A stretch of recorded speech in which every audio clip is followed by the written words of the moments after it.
starting with our opening prayer. So as we take a nice deep breath and just let ourselves land in this place, in this present moment, as our days get warmer and the light gets brighter, let's just reach up and invite that beautiful, bright, free, flowing, fresh energy that's moving through the earth, moving us into our next season, bringing everything to life, and tuning in and tuning up into that frequency and inviting it into our awareness to help clear our minds, clear our hearts, as we make space for a new thought, a new learning, in the right way for each of us. And we'll say so, and so it is. And then we'll have Reverend Madge this morning with Humor is Spiritual. Yes.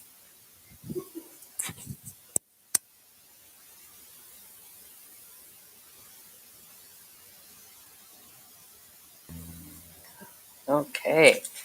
Well, now that we're off to a laughing good start, we can talk about it. So thank you for that wonderful prayer. Appreciate that. So people who laugh together stay together. As smiles and humor is more powerful than sadness and negative emotions. You see how fast the whole group of people match that frequency. They match that gentleman's laughter. And it takes a lot longer for one depressed person to bring the whole room down, but one happy person can bring the room up or the environment very quickly. So my message today is about humor, and joy is a very important element about spirituality. And Spirit's been pushing me for a little while to talk about this. And so, of course, I'm having a joyfully good time doing it. So often when people come to a spiritual awakening, or are new to the understanding that all is one, or of this, deeply profound spiritual connection to everything, or that the divine is sacred and they're a part of that, they tend to lose their sense of humor. They get so busy into the seriousness of what that means that they forget to laugh. They forget to see the funniness in things. They fall into this notion that in order to be spiritual, you have to be serious, as if God is serious business, and to be funny or to see things as humorous. Sometimes they, get offended by that. It's serious business. This is deeply spiritual. It's profound. It's inappropriate to laugh. Well, it's not inappropriate to laugh, but that's that I see people kind of falling into. Or in order to be seen as spiritual, for other people to perceive you as spiritual, then we think we got to be serious to show our depth of spirituality. And then we get way too serious. So the more spirituality you are, the more serious you must become. That's a notion that sometimes we have, and we lose sight of the funniness in the world. Whereas the truth of it is the more spiritual you are, the funnier the world is. The less serious you take yourself and the less serious you take others. The more spiritual you become, the more you live from your joyous heart. And of course, there are times and places where seriousness is the business of spirituality. It's where seriousness is appropriate. But it's not because it's spiritual, it's because it's socially appropriate. It's socially behavioral appropriate at times to be serious. But it's not a mark or a measure of your spirituality. But there are times when, hysterical laughing is inappropriate. And I had a number of years ago when I was first going to the spiritualist church that was down here on Madison. It's not there anymore, hasn't been for a long time. But my girlfriend told me, she said, Madge, if I find a spiritualist church around here, will you go with me? And I said, sure, what is it? And I don't know. Anyway, so she found one. It was here in Salem, and we went, and the lady, that's where I met Jay. And the piano player was so funny. Oh my God, she was funny. And so my friend Stephanie and I, we would just the first time we saw her, we just kind of chuckled, but then we anticipated her funniness, but she was dead serious. She always waited for the right moment to enter the room from the back. with her little fur and her rhinestone plastic earrings.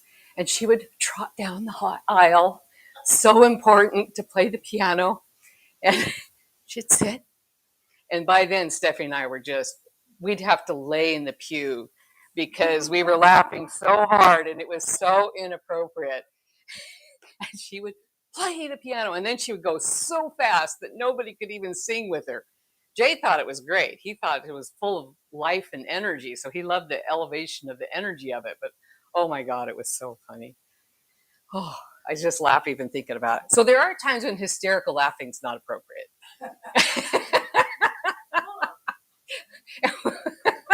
When we had to lay in the pew to keep from being seen was pretty bad. But it was so funny. It still is. So anyway, the notion that sometimes this notion that you have to be serious in order to show your level of spirituality is also a sign that you're pretty new to the notion of spirituality because you haven't popped through to your luminous self yet. You're still struggling with the things that you're trying to have the breakthrough from, and you haven't popped through into that state of joy that is the expression of the divine within. So I want to show you some photos of some of the most spiritual people that we all know. So I have a little PowerPoint that Jerry's going to show for us. I'm going to have to step around the camera so I can see.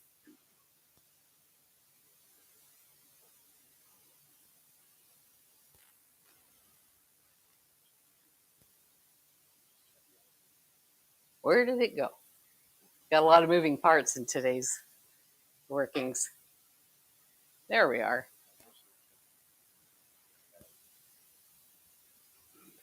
All right. So spirituality and humor. Oh, thank you. So our first image went away. Uh-oh. We did a little run through and it showed this morning. Yeah. They're playing jokes on us. I think Spirit is, playing jokes on us. In a different format? Oh, there we go. Even spiritual, the deeply spiritual people that we know the best as spiritual icons is Buddha laughed. He had a great sense of humor. Jesus laughed. He had a wonderful sense of humor. You can imagine he did. He didn't take himself seriously. And this is Jesus today. What if Jesus showed up today? He would be taking selfies.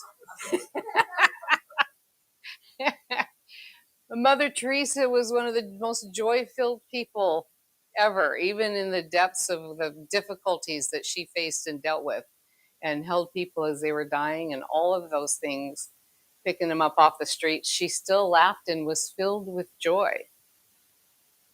And the Dalai Lama calls himself a professional laugher. And there's videos of him where they just took the laughing part of, because he laughs so much, they just sequenced all these laughing expressions of his. And he's just an absolutely joyful person. And then the last one is joy. Two of the most spiritual people in the world in this state of joy with each other, sharing that moment of just sheer happiness. And that's our ultimate goal, is to be in a state of joy. Thank you for showing those. So being spiritual is not about being serious. It's about reaching through all of the stuff into that state of joy. Joy is the goal of our spiritual journey. It's a goal of our spirituality. In the early stages of our spiritual evolution, it's easy to overlook that and to not understand that that's the goal. And I believe that myself and us ministers and the teachers and the counselors and the seers, we're partially responsible for that. I take some responsibility for that as an oversight sometimes, because we get so focused on helping people in their pain, helping people come through those really difficult times in their life that are still running through the ticker tape that they're creating from, that we forget to remind them what the goal is. The goal of going through the darkness, the goal of going through the hard times is to come through joy, is to pop through all of that and to live in the state of joy.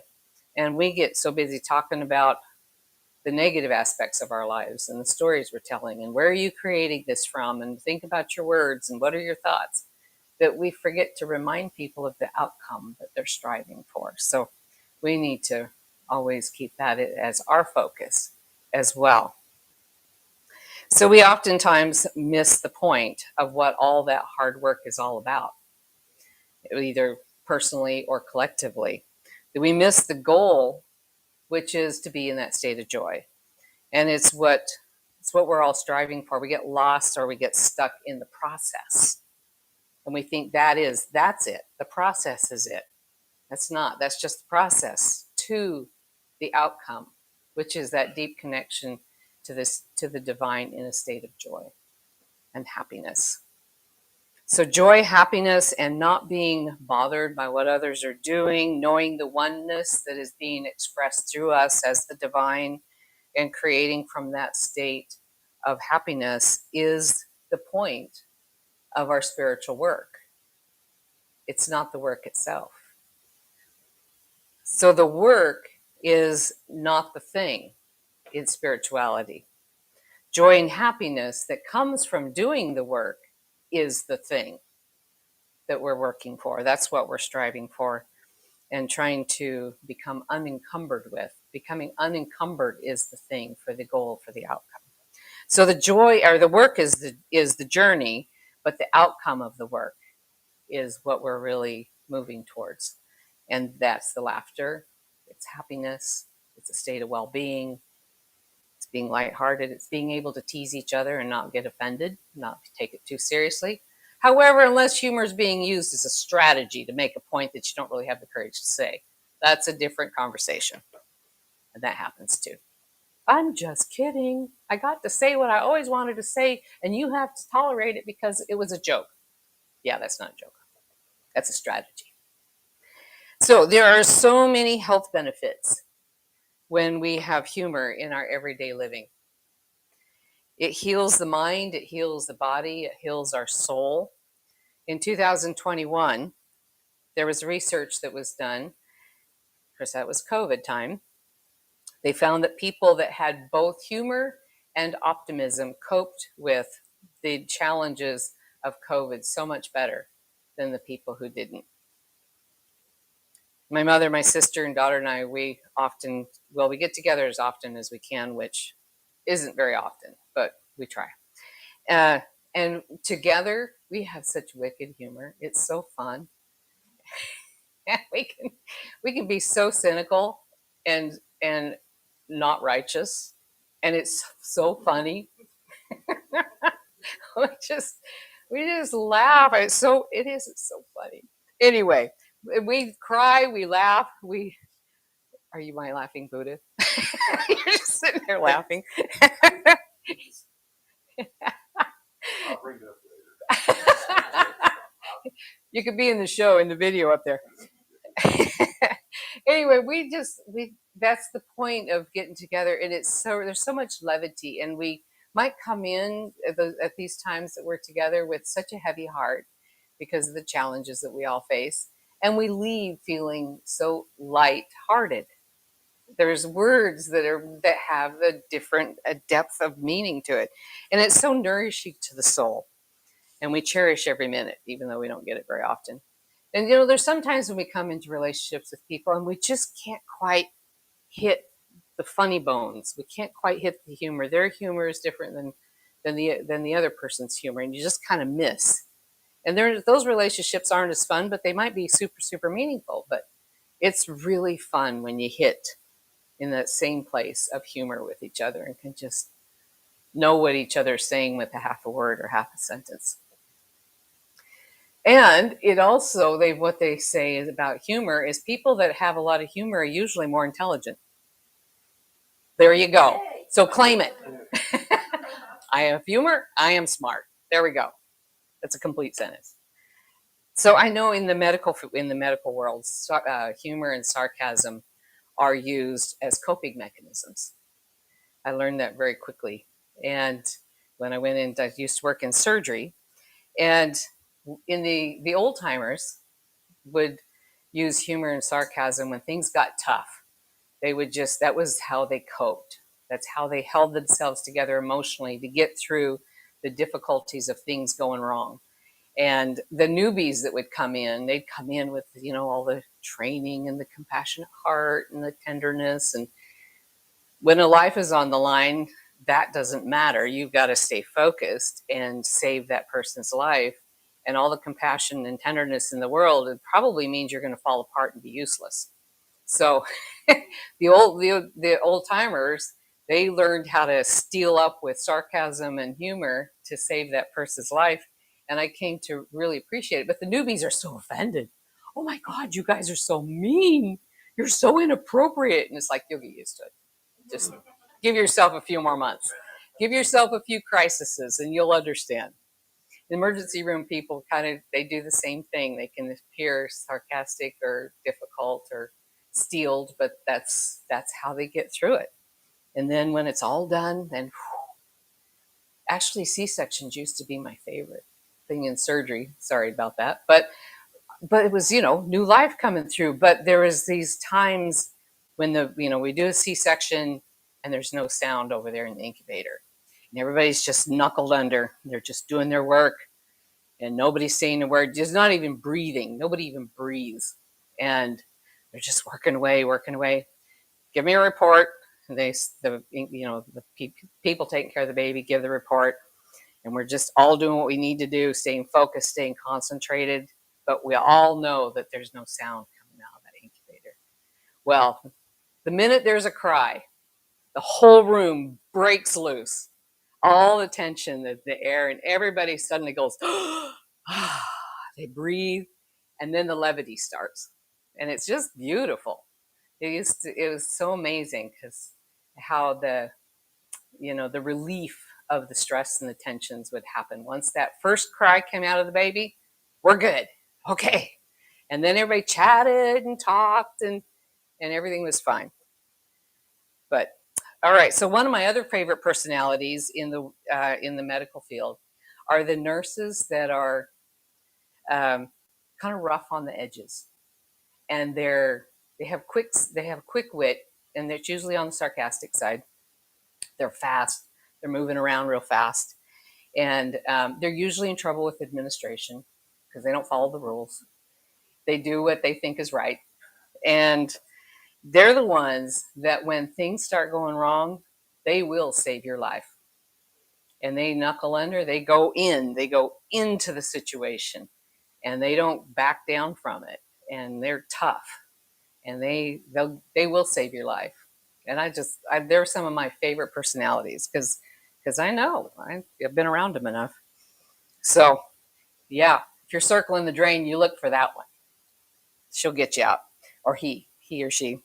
So laughter it counteracts the stress hormones. It increases endorphins. It relieves pain, and it creates bonds with each other.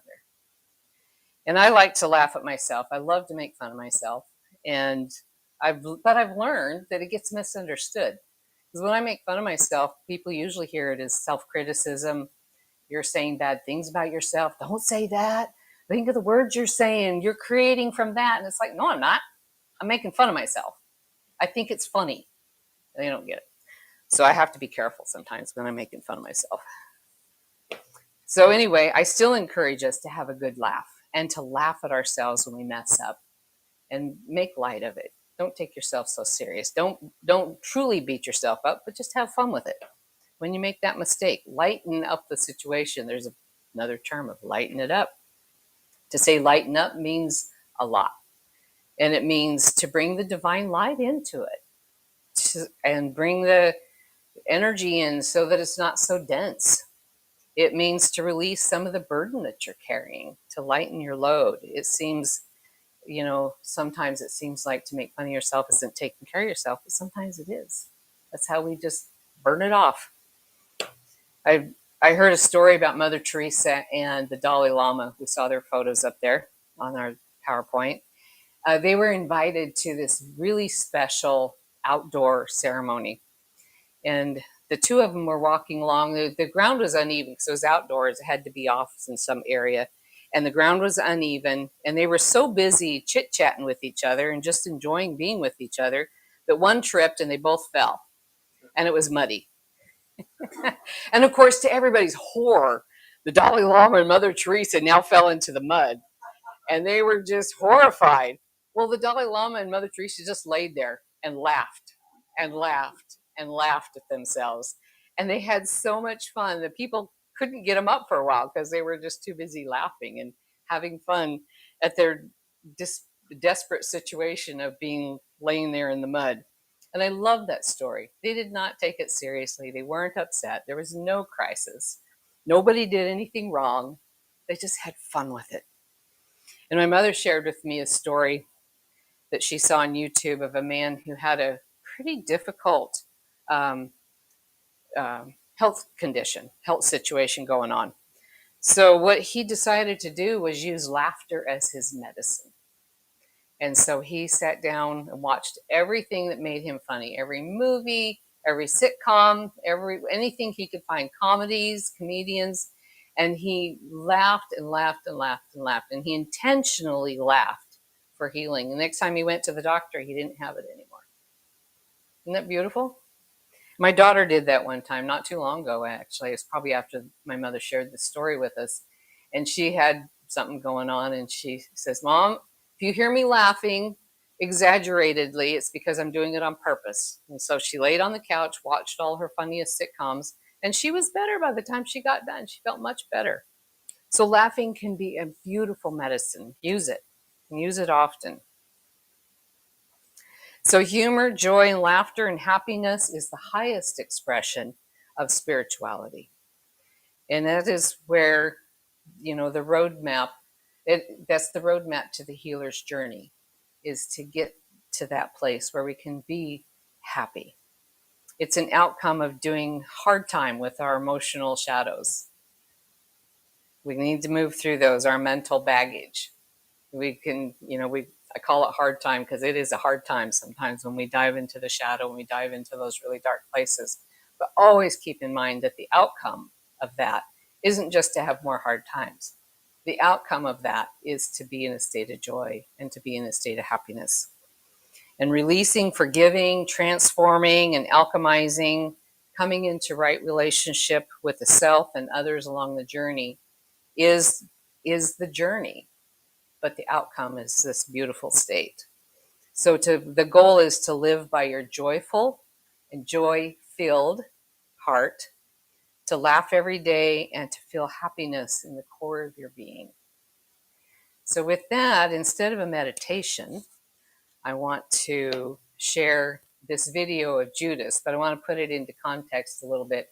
Some of you know Judith. She was one of my teachers, and Mary Lou's as well. I'm not sure. Did anybody else here know Judith? I don't think anybody's. Steve, you knew her too. Yeah.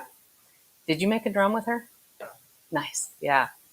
So anyway, she died in 2012, I think it was, or 2011. This is the last time I saw her, actually. But the story that she's telling, and she was one of the most serious and the most joyful people I know. When she was teaching, she was serious, scary serious. But when she was happy, she was so joy-filled. And this is one of the things that she would do. And you can't quite make out in the very beginning, but what she's telling is a story. She grew up in North Carolina. And at the fairgrounds at that time, when she was a little girl, there was, as she says, this woman in a box. So it was like a statue in the box, and you put a penny in her, and then she laughs. And so she animates that. So that's what this is. Took me to Atlantic City, and then there was this lady in a box. And he said she likes copper. So I put a penny in, and she goes.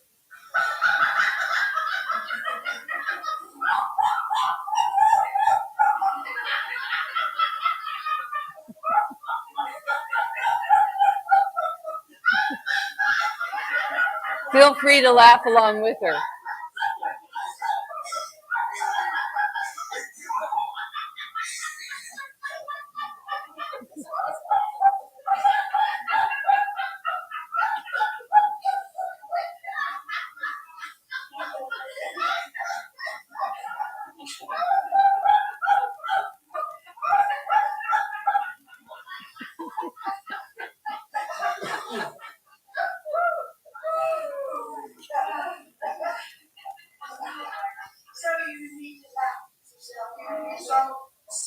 Unfortunately, no one has been So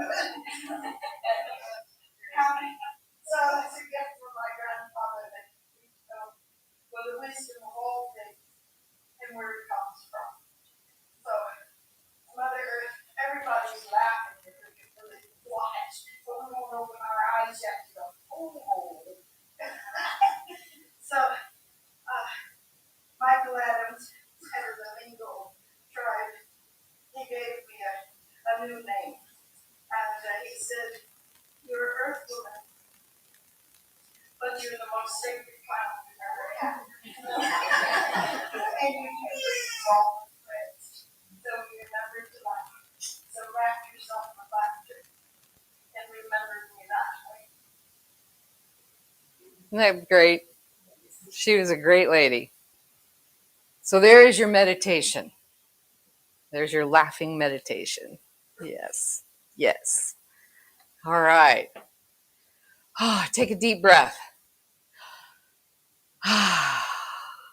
There you go. All right. So just take a moment and connect with that joyful place in our heart. I was going to do a meditation, but it feels right. So just connect with that place of joy in your heart, and that place of joy in the relationship with the divine. And know that that is your natural state. That is the place where love lives. And that's the place we want to create from. That's the place we want to create our tomorrows from, is the place of joy, happiness, and pure laughter. And so it is. All right. Thank you, guys. I'm going to have Kendra come back up here, and she's going to do the offering and an inspirational story, and then our closing prayer. Then we'll close the broadcast, and then I'll come back up for announcements.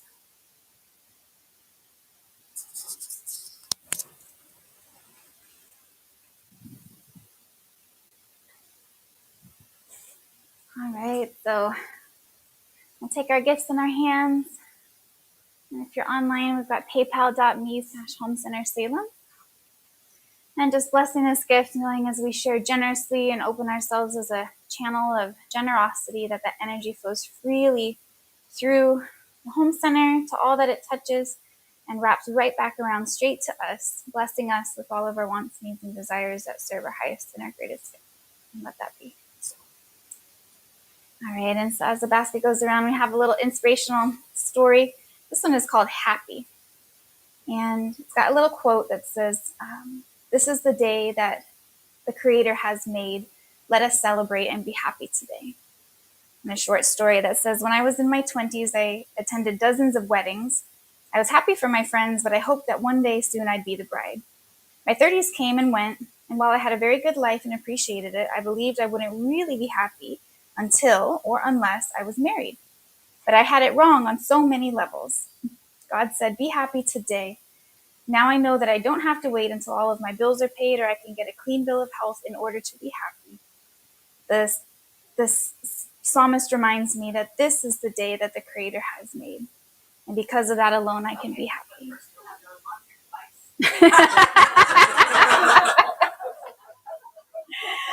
And that's so real.